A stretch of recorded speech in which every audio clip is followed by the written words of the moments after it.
میں بے حد گھبرائی ہوئی تھی جب اماں کے کہنے پر اس کمرے میں داخل ہوئی جہاں میری ہونے والی ساس اور میرا شوہر بیٹھے تھے۔ سوتیلی اماں نے میرے لیے یہ رشتہ نہ جانے کیسے قبول کر لیا تھا۔ یہ تو بہت امیر لوگ لگ رہے تھے۔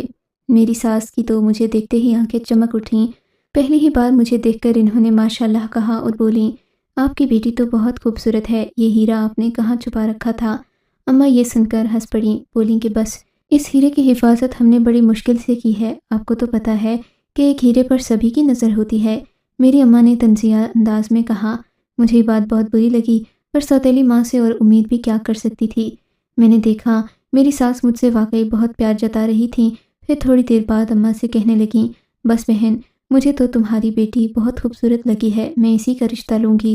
تم چاہو تو بنا جہیز کے بھی اسے 2 کپڑوں میں رخصت کر دو، ہمیں چاہیے، تمہاری بیٹی واقعی بہت حسین ہے۔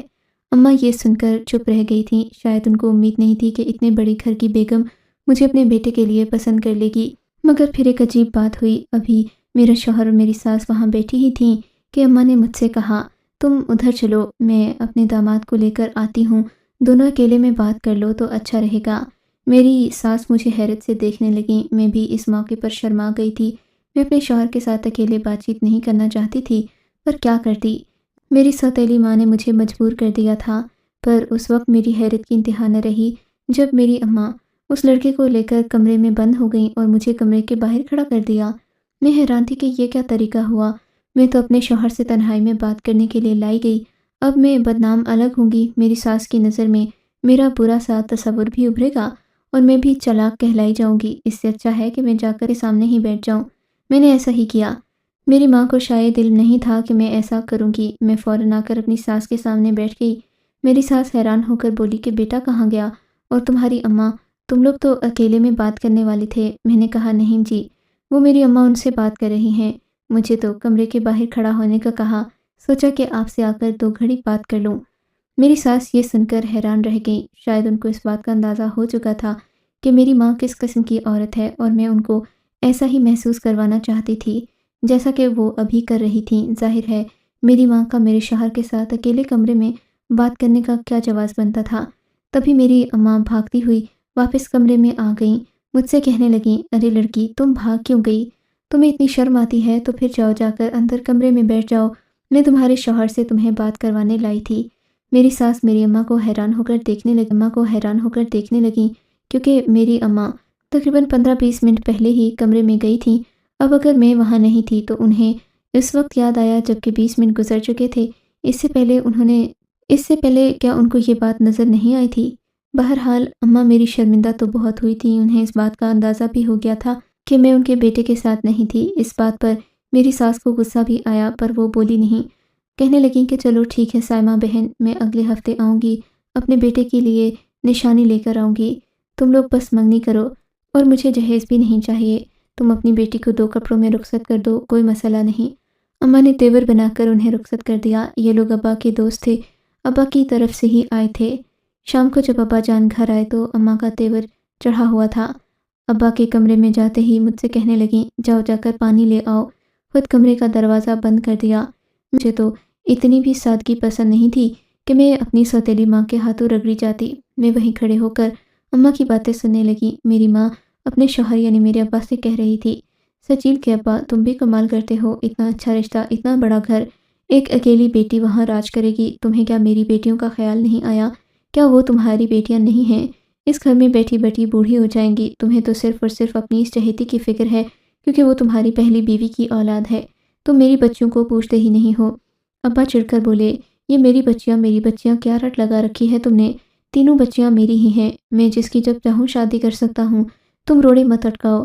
یہ سن کر میری اماں طیش میں آ گئیں اور بولیں، مجھے نہیں پتہ ظفر، بس میری بیٹی کی شادی ہی یہاں ہوگی، وہ لڑکا بہت اچھا ہے، ایسا خاندان دوبارہ نہیں ملے گا، تم نے اپنی چھوٹی بیٹیوں کے لیے کبھی ایسا رشتہ نہیں آیا، ویسے بھی وہ لڑکا اس لڑکی سے مطمئن نہیں ہے، تم اس کی عمر تو دیکھو، چہرے پر پھیلی پھلاہٹ تو دیکھو، یہ کہیں سے تمہیں شادی کے قابل لگتی ہے؟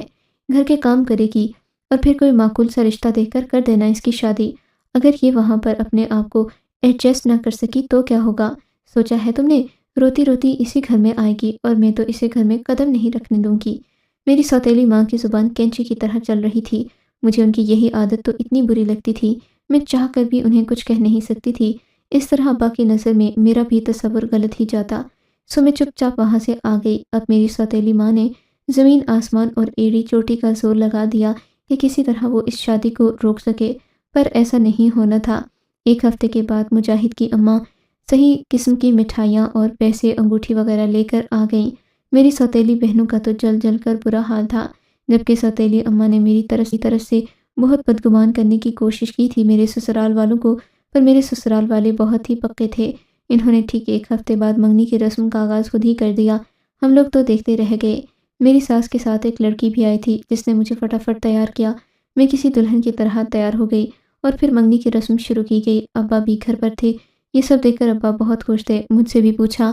میں نے کہا ابا میں آپ کی پسند سے بہت خوش ہوں، بس آپ راضی ہیں تو میں بھی راضی ہوں۔ ابا نے مجھے دلاسا دیا اور پھر 1 مہینے بعد میری شادی مجاہد کے ساتھ ہو گئی۔ پر اس 1 مہینے میں مجاہد نے میرے ساتھ کوئی بات نہیں کی تھی، بلکہ وہ مجھ سے دور دور ہی رہتا تھا۔ میں نے یہی سمجھا کہ مجاہد مجھ سے اس لیے بات نہیں کر رہا کیونکہ کچھ ہی مہینوں میں ہماری شادی ہونے والی ہے۔ اگر مجاہد مجھ سے کوئی بات کرے گا تو ظاہر ہے شادی سے پہلے ہی ہمارا رشتہ اس حد تک پہنچ جاتا کہ شادی کے بعد ہم ایک دوسرے سے شاید نفرت نے مجھ سے شادی سے پہلے کوئی بات نہیں کی تھی۔ شادی کی رات مجاہد بہت خوش نہیں تھا۔ اس نے خاموشی اختیار کی ہوئی تھی۔ میرے سامنے بیٹھا تو تھا پر وہ کہیں اور کھویا ہوا تھا، مگر اس نے جو مجھ سے پہلا سوال پوچھا وہ بہت زیادہ حیران کر دینے والا تھا۔ بولا کہ سنو، کیا تمہارے خاندان میں کسی کو کالا جادو آتا ہے؟ میں مجاہد کی بات سن کر اچھل پڑی تھی۔ یہ آپ کیسی باتیں کر رہے ہیں مجاہد؟ مجھے کیا پتا کہ میرے خاندان میں کیسے لوگ ہیں، اور کالا جادو کرنے کا تو کوئی بھی مسلمان سوچ نہیں سکتا۔ میرا خاندان تو دور کی بات ہے۔ میری بات سن کر میرے شوہر نے 2 لمحے مجھے گھورا، سخت آنکھوں سے دیکھا اور پھر آگے بڑھ کر اپنے ہاتھ سے میری گردن دبوچ لی۔ میں اس سب کے لیے تیار نہیں تھی۔ میں پھٹی پھٹی آنکھوں سے اپنے شوہر کی طرف دیکھنے لگی۔ میں نے کھٹی کھٹی آواز میں پوچھا، یہ کیا کر رہے ہیں آپ؟ مجھ سے کوئی غلطی ہوئی ہے تو بتائیں۔ میری آنکھوں سے آنسو نکل رہے تھے۔ میرا شوہر میری گردن نہیں نکل رہے تھے۔ میرا شوہر میری گردن نہیں چھوڑ رہا تھا کہ میں نے چیخنا چلانا شروع کر دیا۔ اس سے پہلے کہ وہ گلا دبا کر مجھے جان سے مار ڈالتا، کمرے کے دروازے پر زور زور سے دستک ہونے لگی۔ میرے شوہر نے پیچھے مڑ کر دیکھا، مجھے خونخوار نظر سے گھورتا ہوا بولا، خاموش رہنا اب، اگر تم نے کوئی بکواس کی تو اچھا نہیں ہوگا۔ یہ کہہ کر اس نے کمرے کا دروازہ کھولا۔ مسکراتے ہوئے پوچھنے لگا، کیا ہوا ماں، کیا بات ہے؟ سامنے اس کی ماں اور بہنیں کھڑی تھیں، جبکہ کچھ اور بھی رشتہ دار تھے۔ بیٹا، دلہن چیخ کیوں رہی ہے؟ کیا تم نے اس کے ساتھ کوئی ظلم کیا ہے؟ اماں کیا ہو گیا ہے؟ آپ میرے ذاتی معاملات میں دخل اندازی کیوں کر رہی ہیں؟ میاں بیوی کا حق ہوتا ہے کہ کوئی انہیں تنگ نہ کرے، اور پھر یہ تو آپ نے میری شادی ایک پاگل لڑکی کے ساتھ کروا دی ہے۔ میں اس کے قریب گیا تو اس نے اپنی گردن پکڑ لی اور چیخنے چلانے لگی، اسے تو دورے پڑتے ہیں، یہ تو آسیب زدہ لڑکی ہے۔ میں اپنے شوہر کا صاف جھوٹ سن کر بہت حیران ہوئی کہ اگر ابھی میں نے اس کمرے میں رہنے سے منع کر دیا تو یقیناً میرا شوہر اس بات پر بھی مجھ پر ہی الزام لگائے گا کہ میں اس کے ساتھ رہنا نہیں چاہتی اور مجھے کوئی اور پسند ہے۔ سو میں نے ٹھان لی تھی کہ اس کمرے سے نہیں ہلوں گی۔ میرے شوہر کو یہ بھی لگا ہوگا کہ میں چلا چلا کر سب کو اکٹھا کروں گی، پر جب سب لوگ کمرے میں اندر آئے تو میں نے ان سے مسکرا کر بات کی، کہا کہ انہیں غصہ آ گیا تھا۔ میں نے تو کچھ نہیں کہا۔ انہوں نے میری گردن دبوچی۔ میں نے اپنی گردن کے نشان بھی سب کو دکھانا شروع کیے تو میرا شوہر مجھے کچا کھا جانے والی نظروں سے دیکھنے لگا۔ میں اس کی سوچ سے بھی زیادہ چالاک واقع ہوئی تھی۔ خیر، سب لوگ مجھے تسلی دے کر کمرے سے چلے گئے۔ اس کے بعد میرا شوہر میری طرف مڑ کر بولا، تم تو مجھ سے بھی زیادہ چالاک نکلی ہو۔ میں اپنے شوہر کی طرف دیکھ کر معصوم چہرہ بناتے ہوئے بولی، آخر آپ کو مجھ سے مسئلہ کیا ہے؟ آپ بتا کیوں نہیں دیتے؟ اگر آپ کو میں پسند نہیں تھی تو آپ نے مجھ سے شادی ہی کیوں کی؟ تم مجھے پسند ہو میری جان۔ شوہر کا بدلا ہوا لہجہ دیکھ کر میں پریشان ہو گئی۔ میں نے کہا، آپ کے رویے سے تو ایسا نہیں لگتا کہ میں آپ کو پسند ہوں۔ کہنے لگے، تم زیادہ باتیں نہ کرو، بس میں تمہیں پسند کرتا ہوں یہی کافی ہے۔ ہم نے اپنی نئی زندگی کا آغاز کیا۔ میرے شوہر نے تو میری اتنی تعریفیں کی کہ میں ہوا میں پہنچ گئی تھی۔ اگلے ہی دن صبح ہوئی تو میرا شوہر ضد کرنے لگا کہ تم اپنے میکے چلو۔ میں نے کہا کہ میکے جانے کی ضد تو لڑکیاں کرتی ہیں، آپ کیوں مجھے میکے لے جانے کے در پہ ہیں؟ بولے کہ بس میں تمہارے گھر والوں سے ملنا چاہتا ہوں، تمہیں بھی ان سے ساتھ ملتا دیکھ کر مجھے خوشی ہوگی۔ میں نے کہا، میں اپنے گھر والوں سے ملنا نہیں چاہتی، بعد میں ہم چلیں گے تو دیکھ لیں گے، لیکن فی الحال میں اپنے گھر نہیں جاؤں گی۔ میرا شوہر بولا، عجیب بے شرم لڑکی ہو، کیا تمہیں اپنے گھر والوں کی یاد نہیں ستاتی؟ تم میری پیچھے اتنی پاگل تھی کہ یہاں آتے ہی تم نے اپنا دل لگا لیا۔ سچ بتاؤ تمہارے پہلے اور کتنے چکر تھے؟ شوہر کی یہ باتیں سن کر مجھے رونا آ گیا۔ اور کتنے چکر تھے؟ شوہر کی یہ باتیں سن کر مجھے رونا آ گیا۔ میں نے کہا آپ یہ کیسی باتیں کر رہے ہیں؟ میں آپ سے محبت جتا رہی ہوں اور آپ مجھے میرے میکے چھوڑ کر آنا چاہتے ہیں۔ اگر آپ مجھ سے تنگ ہیں تو بتا دیں، میں یہاں سے خود ہی چلی جاتی ہوں۔ میرا شوہر ہنس کر بولا ایسی کوئی بات نہیں ہے، بس میں تو چاہ رہا تھا کہ تم اپنے گھر والوں کو ایک بار جا کر دیکھاؤ، کیا پتا انہیں تمہاری ضرورت ہو یا تمہارے لیے پریشان ہوں۔ میں نے کہا میری سوتیلی ماں اور بہنوں کو بھلا مجھ سے کیا محبت کہ وہ میرے لیے پریشان ہوں۔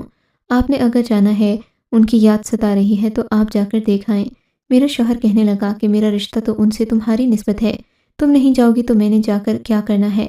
یوں وہ چپ ہو کر بیٹھ گیا، مگر مجھے ان کی یہ حرکتیں بہت زیادہ مشکوک لگ رہی تھیں۔ خیر سے میں نے تو خاموشی اختیار کر لی۔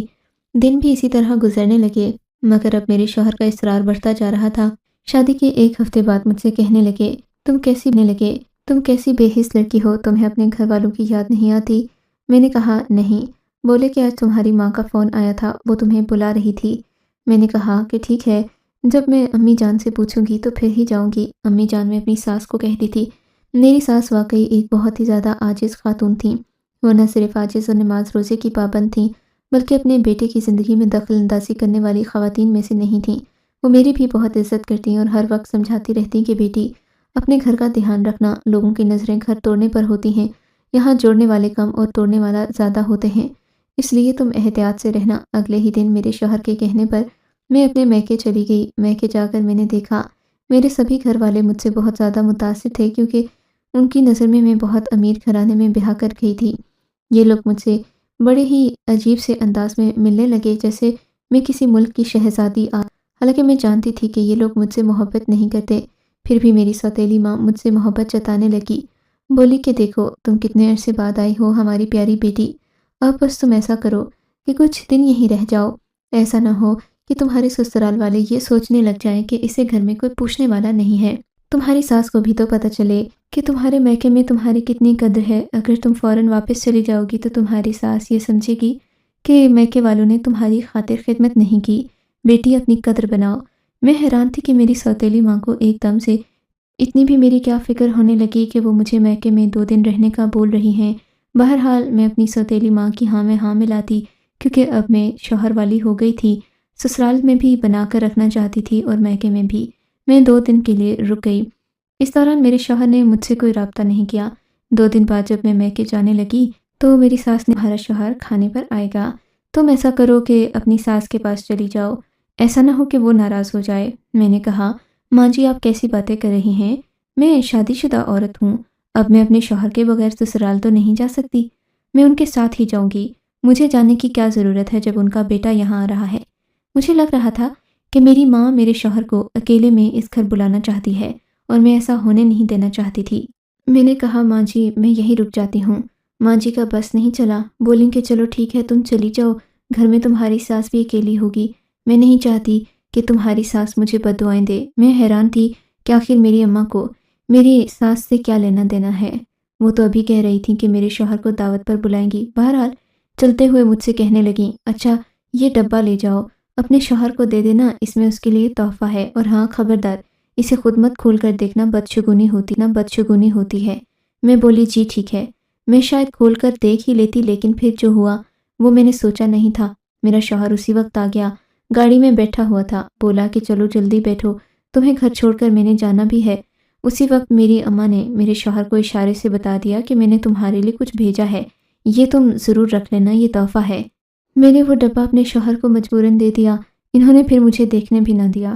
اب یہ گھر آ گئے، گھر آ کر میں اپنے کام میں مصروف ہو گئی، نظر میری ڈبے پر تھی پر میرے شوہر نے اسے ہاتھ تک نہیں لگانے دیا۔ خیر اب کیا ہو سکتا تھا، میں خاموش ہو گئی، پر رات کو جو ہوا اس نے میرے ہوش اڑا دیے۔ میرا شوہر جب کمرے میں آیا تو شوہر کے ہونٹ لال تھے اور ان کے منہ سے خون نکل رہا تھا۔ یہ دیکھ کر میری تو بالکل مارے خوف کی چیخیں نکل گئیں۔ میں ڈر کر باہر کی جانب بھاگی، باہر میری ساس کھڑی تھیں۔ مجھے یوں ڈرتا دیکھ کر کہنے لگیں کہ کیا ہوا ہے بیٹی، تم اتنی گھبرا کیوں رہی ہو؟ میں نے کہا آنٹی آپ کے بیٹے کے منہ سے خون نکل رہا ہے، پتہ نہیں کیا ہوا۔ آنٹی بھی دوڑی دوڑی کمرے میں آ گئیں، دیکھا تو میرا شوہر وہاں کھڑا ہنس رہا تھا، بولا کیا ہوا ہے، تم تو ڈر ہی گئیں، میں نے تو تم سے بات کرنی تھی کہ مجھے کپڑے استری کر دو، لگتا ہے کہ تم کام کرنے سے بھاگنے لگی ہو۔ میرا شوہر عجیب سے لہجے میں بولا۔ ساس نے بھی مجھے شکوہ بھری نگاہوں سے دیکھا، جیسے میں نے جھوٹ بولا ہو۔ مجھے بہت شرمندگی ہوئی، میں ایسا نہیں کرنا چاہتی تھی۔ ساس کی نظر میں ہمیشہ میں ایک سچی ایماندار بہو کی طرح ہی رہنا چاہتی تھی، کیونکہ شوہر سے بھی خاص نہیں بنتی تھی، اور اب میری ساس تھی کہ وہ بھی مجھ پر یقین نہیں کر رہی تھی۔ خیر، میں نے سوچا کہ آئندہ ایسا نہیں کروں گی۔ پر 2-3 دن بعد رات کو دوبارہ یہی واقعہ ہوا۔ میں کمرے میں تھی، میرا شوہر غسل خانے سے باہر نکلا، اس کے منہ سے خون کے قطرے۔ میں یہ دیکھ کر بہت گھبرا گئی، میں نے باہر کی طرف دوڑ لگا دی۔ میں نے اپنی ساس کو جا کر بتایا تو بولی، بیٹی آج کل تم بہت زیادہ شکایتیں کرنے لگی ہو، ایسا تو نہیں کہ تم خواہ میرے بیٹے میں نقص نکال رہی ہو؟ میں نے کہا، خدا کا خوف کریں، ایسی کوئی بات نہیں ہے، میں نے تو ان کو ایسی ہی حالت میں دیکھا تب آ کر بتا رہی ہوں۔ تب میں نے دوبارہ آ کر کمرے میں دیکھا تو میرا شوہر جوں کا توں کھڑا تھا۔ اب کی بار مجھے غصہ آیا، شادی کی پہلی رات والی بات بھی یاد آ گئی جب میرے شوہر نے ایسے ہی مجھے ڈرانے کی کوشش کی تھی اور پھر کہا تھا کہ تم بڑی چالاک ہو۔ میں نے سوچ لیا کہ اب شوہر کا راز جان کر رہوں گی۔ تبھی اگلے دن صفائی کرتے ہوئے میں نے کمرے کی ایک ایک چیز پر دھیان دیا۔ میں جانتی تھی کہ خون نکالنے کا کوئی طریقہ میرے شوہر کے پاس ہاتھ لگ گیا ہوگا اور وہ اسی کو استعمال کر کے بار بار مجھے ڈرا رہا ہے۔ پھر وہی ہوا، میری نظر اس ڈبے پر پڑی جو میری اماں نے شوہر کو آتے ہوئے ڈبہ کھول کر دیکھا تو اس میں لال چقندر تھے۔ تب مجھے یقین آیا کہ اچھا، میرے شوہر موصوف تو رات کو چقندر کھا کر مجھے ڈراتے تھے، پر وہ ایسا کیوں کرتے تھے؟ یہ بھی ایک اور راز تھا جس سے جب پردہ اٹھا تو میں نے اپنے میکے جانا ہمیشہ کے لیے بند کر دیا۔ دراصل یہ میری سوتیلی ماں کی سازش تھی، جو چاہتی تھی کہ میں اپنے شوہر سے لڑوں جھگڑوں، الگ ہو جاؤں، اور یہ اس کام میں اکیلی نہیں تھیں، میرا شوہر بھی یہی چاہتا تھا۔ میری سوتیلی ماں نے تو روز اول سے ہی میرے شوہر کو پھانسنے کی بہت کوششیں کی تھیں۔ ان سے یہ کہا کہ تم میری بیٹی سے شادی کر لو، تمہاری بیوی اس قابل نہیں ہے، وہ بہت وہمی ہے، دیکھنا جب تم اس کے سامنے کوئی بھی ایسی حرکت کرو گے جو تھوڑی سی عجیب ہوگی تو وہ ڈر جائے گی، کیونکہ اس پر پہلے بھی آسیب کا سایہ رہ چکا ہے، اور وہ اتنی جادوگرنی ہے کہ تمہیں بھی اپنے جال میں پھانس لے گی تو تم اس کے اشاروں پر ناچا کرو گے۔ نیت پر حیران رہ گئی، مانا کہ وہ میری سوتیلی ماں تھیں، پر ان کو یہ سب نہیں کرنا چاہیے تھا۔ میں نے تو آج تک ان کا کچھ نہیں بگاڑا تھا، مجھے وہ ہمیشہ اچھی ہی لگتی تھیں، پر جو میری ساس نے مجھ سے کیا وہ میں آج تک نہیں بھولی اور نہ کبھی بھولوں گی، اور نہ ہی آئندہ اپنی ساس پر یا پھر اپنی ماں پر دوبارہ یقین کروں گی۔ اللہ سب لڑکیوں کو ایسی ہی عقل اور سمجھ دے جس سے وہ کم از کم اپنے سسرال اور اپنے میکے کی سازشوں کو دیکھ سکیں اور ان کا مقابلہ کر سکیں۔